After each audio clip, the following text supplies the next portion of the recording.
السلام علیکم ورحمۃ اللہ وبرکاتہ۔ میری بات سنو، چاہے تم لڑکی ہو چاہے تم لڑکے ہو، پورے غور و فکر سے اور دل سے اور پوری سننا۔ تمہارے دل میں بھی گلے شکوے ہیں نا کہ کوئی نہیں ہے تمہارا؟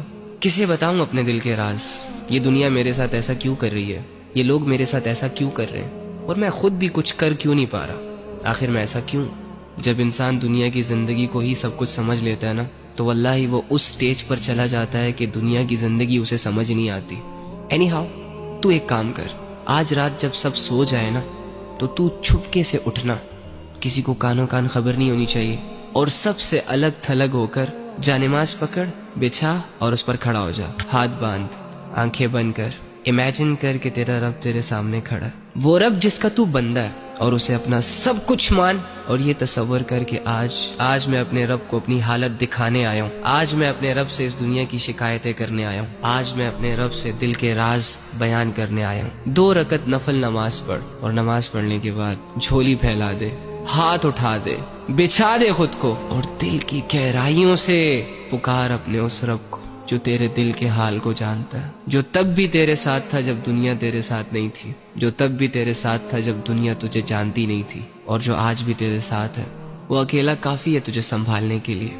اگر تو گر چکا ہے تو وہی تجھے اٹھا سکتا ہے۔ اس یقین، اس امید، اس تصور کے ساتھ اپنا حال دل اپنے رب کو سنا۔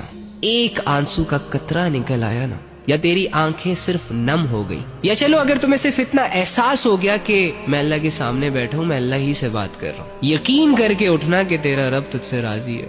اللہ کے سامنے کھڑے وہی ہوتے ہیں جن کو اللہ کی ضرورت ہوتی ہے۔ تو اللہ کے بندو، آپ کے مسئلے کس نے حل کرنے ہیں؟ عاملوں نے؟ کالے جادو والوں نے؟ کس نے کرنے آپ کے مسئلے حل؟ اللہ نے کرنے ہیں نا۔ تو اللہ کہاں ہے؟ ایکچولی میں آئی ڈونٹ نو وائی ہمارا یہ مائنڈ سیٹ بنا ہوا ہے کہ اللہ کچھ اسپیسیفک جگہوں میں پایا جاتا ہے، اور اللہ رب العزت کی جو مغفرت کے فیصلے ہوتے ہیں وہ نیک لوگوں کے لیے ہوتے ہیں، یا اللہ رب العزت جن لوگوں کی دعائیں قبول کرتا ہے وہ بہت نیک ہوتے ہیں، لمبے لمبے سجدے اور پاک صاف رہنے والے ہوتے ہیں۔ ہاں ٹھیک ہے، ان کا اپنا درجہ ہے، لیکن اس کا یہ مطلب بھی تو نہیں ہے نا کہ ایک عام انسان اللہ تک پہنچ نہ سکے، ایک عام انسان اپنے دل کی بات اللہ کو نہ کہہ سکے، اور اللہ رب العزت کو اپنی طرف متوجہ نہ کر سکے۔ وہ کہتے ہیں کہ کوئی کعبے سے خالی ہاتھ لوٹ آیا تو کوئی گھر بیٹھے خدا کو پا گیا۔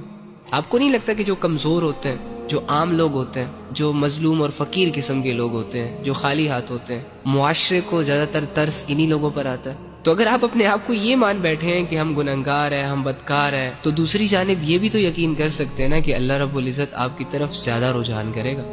اللہ کے بندو، اللہ کہہ رہے میں تمہارے اشارت کے بھی قریب ہوں۔ اس اللہ سے اپنے مسئلے حل کرواؤ جو اللہ ساری زبانوں کو سمجھتا ہے، جو اللہ دل کے حال کو جانتا ہے۔